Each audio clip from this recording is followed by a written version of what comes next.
Formula ఈ race అవినీతిపై చర్చకు తాను ఎక్కడైనా సిద్ధమని అన్నారు రేవంత్ రెడ్డి. అసెంబ్లీలోనైనా బీఆర్ఎస్ పార్టీ ఆఫీసులోనైనా చర్చకు వస్తానన్నారు.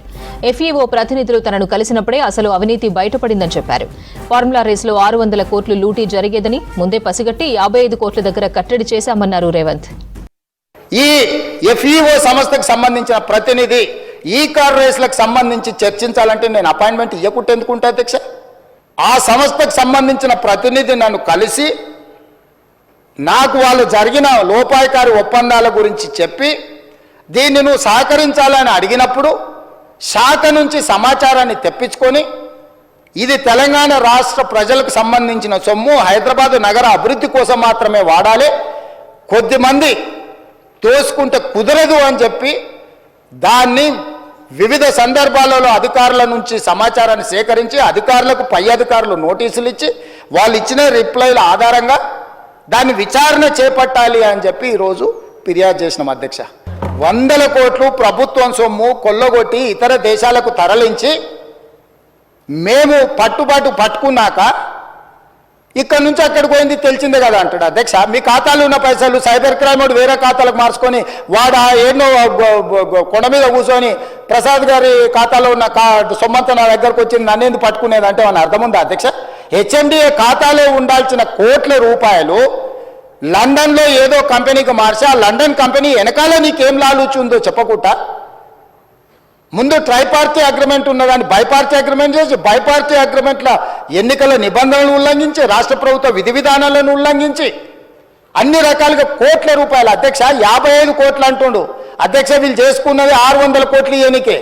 55 కోట్లు ఇవ్వగానే నేను పట్టుకున్నా అధ్యక్ష. 55 కోట్లు ఇవ్వగానే నేను పట్టుకున్నా కాబట్టి 500 కోట్లు మిగిలిపోయినాయి అధ్యక్ష. లేకపోతే నేను ఆయన వచ్చిండు కదా చెప్పిన కదా అధ్యక్ష, జర్ర ఊ అని అయిపోతుందని. నేను జర్ర ఊ అంటే 600 పోతుండే అధ్యక్ష. 55 కోట్లు చిన్న అమౌంట్ అధ్యక్ష ప్రజలది. నోట్లు పంపలే అధ్యక్ష, పౌండ్స్ కొనాలి ప్రభుత్వం అంటే ఆర్బీఐ అనుమతి తీసుకోవాలి అధ్యక్ష. ఫారిన్ కరెన్సీ పర్చేజ్ చేయాలంటే ఏ ట్రాన్సాక్షన్ చేయాలన్నా రిజర్వ్ బ్యాంక్ గైడ్ లైన్స్ ఉన్నాయి అధ్యక్ష. ఎట్లా పడితే అట్లా నా దగ్గర నోట్లు ఉన్నాయని నోట్లు ఇచ్చి డాలర్లు కొంటా, డాలర్లు ఇచ్చి పౌండ్స్ కొంటా, లేకపోతే రూపీలు కొంటా అని లేదు అధ్యక్ష. భారతదేశము రాజ్యాంగం పరిధిలో రిజర్వ్ బ్యాంకు కొన్ని నిబంధనలు అధ్యక్ష. పౌండ్స్ కొనాలంటే రిజర్వ్ బ్యాంక్ అనుమతి ఇవ్వాలి అధ్యక్ష.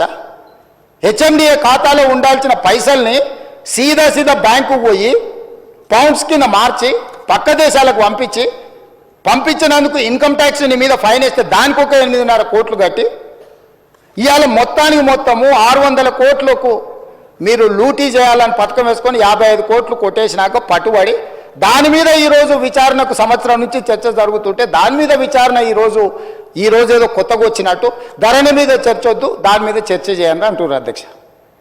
ఏం అధ్యక్ష, రేపు ఎల్లుండి అవతలెల్లుండి ఎట్లా కోర్టులో విచారణ జరుగుతుంది, ఏసీబీలో విచారణ జరుగుతుంది, మళ్ళీ హౌస్ వస్తూనే ఉంది. 4 సమావేశాలు అలా అడగలేదు. ఇవాళ ధరణి వచ్చినప్పుడే ఈ ధరణికి సంబంధించిన లోపాలను, ఘోరాలను, నేరాలను ఈరోజు ఈ ప్రభుత్వం బయట పెడుతుందని భూభారతి చట్టం ఎట్టి పరిస్థితులు ఆమోదింపజేయనీయకూడదు.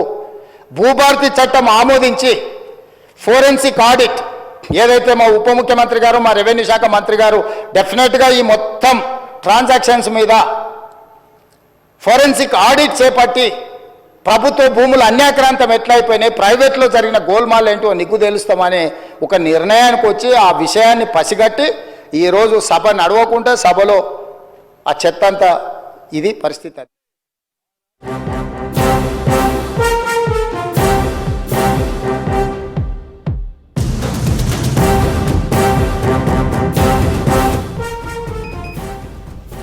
భూ యజమానుల హక్కులను కాపాడడం కోసమే భూభారతి చట్టం తెస్తున్నామన్నారు ముఖ్యమంత్రి రేవంత్ రెడ్డి.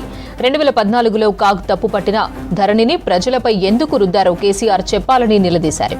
అనుభవం లేని ఐఎన్ఎల్ఎఫ్ఎస్ సంస్థకు ధరణి టెండర్లు ఎందుకు కట్టబెట్టారని ప్రశ్నించారు.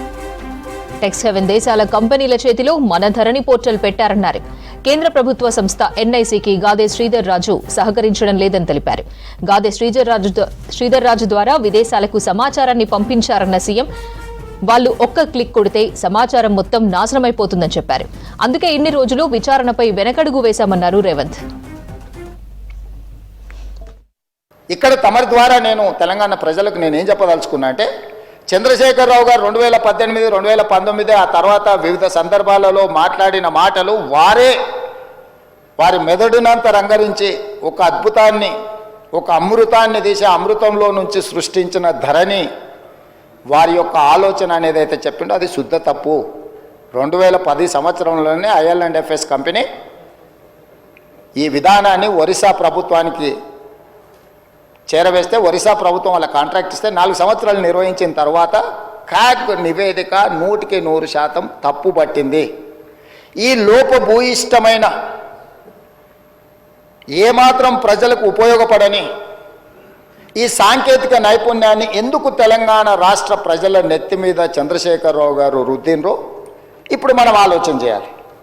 అంటే ఒక రాష్ట్రము 4 సంవత్సరాలు ఈ ప్రయోగం చేసి ప్రయోగం ద్వారా సత్ఫలితాలు సాధించకపోను దీనివల్ల ప్రయోజనం లేదని కేంద్ర ప్రభుత్వ రంగ సంస్థ అయిన క్యాగ్ కాంప్ట్రోలర్ ఆడిటర్ జనరల్ తప్పు పట్టిన తర్వాత కూడా చంద్రశేఖరరావు గారు దీన్ని ఎందుకు తెలంగాణ ప్రజల నెత్తి మీద రుద్దిండో తెలంగాణ ప్రజలకు చెప్పవలసిన బాధ్యత ఈ రాష్ట్ర ముఖ్యమంత్రిగా నా మీద ఉన్నది అధ్యక్ష. ఈ రోజు నిర్వహిస్తున్న గాదె శ్రీధర్ రాజుతో సహా వీళ్ళెవ్వరూ ఈ దేశ పౌరులు కాదు అధ్యక్ష. ఈ రాష్ట్ర పౌరులే కాదు, ఈ దేశంలో పక్క రాష్ట్ర పౌరులైనా పర్వాలేదు అధ్యక్ష. ఎవ్వరు కూడా ఈరోజు ఈ ధరణి పోర్టల్ నిర్వహిస్తున్న టెరాసిస్ కంపెనీ పేరు మీద మొదలయ్యి మారుకుంటూ పేర్లు మారుకుంటూ సంస్థలు మారుకుంటూ దేశాలు మారుకుంటూ ఈరోజు కేమెన్ ఐలాండ్స్కు బ్రిటిష్ వర్జిన్ ఐలాండ్స్కి ఎక్కడికైతే చేరిందో అవి ప్రపంచంలో ఆర్థిక నేరాలకు సంబంధించిన ట్యాక్స్ హెవెన్ కంట్రీస్ అధ్యక్ష. ఆ దేశంలో నేరం చేసిన ఎవడు పట్టుకోలేడు, ఆ దేశం ఎవరికి వివరాలు ఇవ్వదు. ఈరోజు మన ధరణి పోర్టల్ అనేది ఆ దేశానికి ఆర్థిక నేరాలకు పాల్పడే దేశంలో ఉన్న సంస్థ చేతిలోకి మన తెలంగాణ రాష్ట్ర రైతాంగం యొక్క సంపూర్ణమైన వివరాలు ఈరోజు అక్కడికి వెళ్ళిపోయినాయి అధ్యక్ష. ఇది ఘనత వహించిన 80,000 పుస్తకాలు చదివిన తన మెదడంతా రంగరించి తయారు చేసిన అమెరికాకి వెళ్ళి ఐటీలో లక్షల కోట్ల రూపాయలు సంపాదించే ఉద్యోగాన్ని వదులుకొని తెలంగాణను ఉద్ధరిద్దామని వచ్చేసిన the great IT and industries mister Kalvakuntla Taraka Ramarao గారి నేతృత్వంలో పిలిచిన ఈ టెండర్ ఏ సంస్థ పిలిచింది అధ్యక్ష? TSTS. ఈ ధరణికి సంబంధించిన వివరాలను ధరణి పోర్టల్ నిర్వహణ, మన భూములు, మన లావాదేవీలు, మన భూములకు సంబంధించిన సంపూర్ణ సమాచారము ఈరోజు ట్యాక్స్ హెవెన్ కంట్రీస్లో ఉన్న వ్యక్తులు ఈ దేశ పౌరులుగాని వాళ్ళ చేతిలో గాదె శ్రీధర్ రాజు చేతిలో, రాహుల్ గోస్వామి చేతిలో, ఆనంద్ కుమార్ చేతిలో, లకితా దేవమ్మ చేతిలోకి వెళ్ళిపోయింది అధ్యక్ష.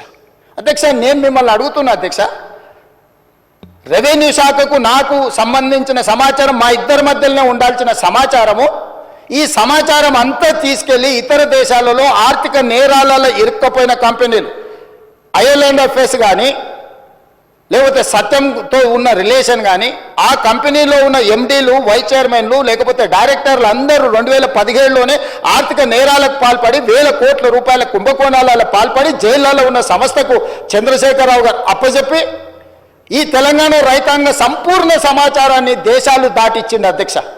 ఇవాళ డేటా మీకు తెలుసు కదా అధ్యక్ష ఎంత విలువైందో. ఒక రిజిస్ట్రేషన్ చేయాలంటే అధ్యక్ష నా ఆధార్ కార్డ్ నెంబర్ ఇవ్వాలి, నా బ్యాంకు ఖాతా ఇవ్వాలి, నా టెలిఫోన్ నెంబర్ ఇవ్వాలి.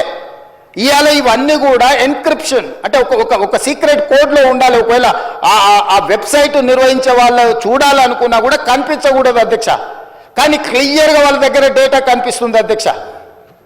ఈరోజు ఈ నిర్వహణలో ఈ రాష్ట్రంలో 2020 నుంచి ఇప్పటి వరకు జరిగిన ప్రతి ట్రాన్సాక్షన్కు సంబంధించిన ఆధార్ కార్డు, బ్యాంకు ఖాతా నెంబర్, టెలిఫోన్ నెంబర్ అన్ని వివరాలు ఈరోజు పూర్తిగా క్రిస్టల్ క్లియర్గా వాళ్ళ చేతులకు వెళ్ళిపోయి ఇతర దేశాలు, దేశ సరిహద్దులు దాటిపోయి ఇతర దేశాలు ఆర్థిక నేరాలకు పాల్పడుతున్న దేశాలకు మన రాష్ట్రంలో ఉన్న సంపూర్ణమైన రెవెన్యూ సమాచారం అని తెలిపోయింది అధ్యక్ష. ఇది ఎంత తీవ్రమైన నేరం అంటే ఈ నేరానికి శిక్ష అనేది ఏ స్థాయిలో విధించాలనో చట్టాలన్నిటిని కూడా చదవాల్సిన పరిస్థితి ఈరోజు ఈ రాష్ట్రంలో చంద్రశేఖరరావు గారు కల్పించారు అధ్యక్ష.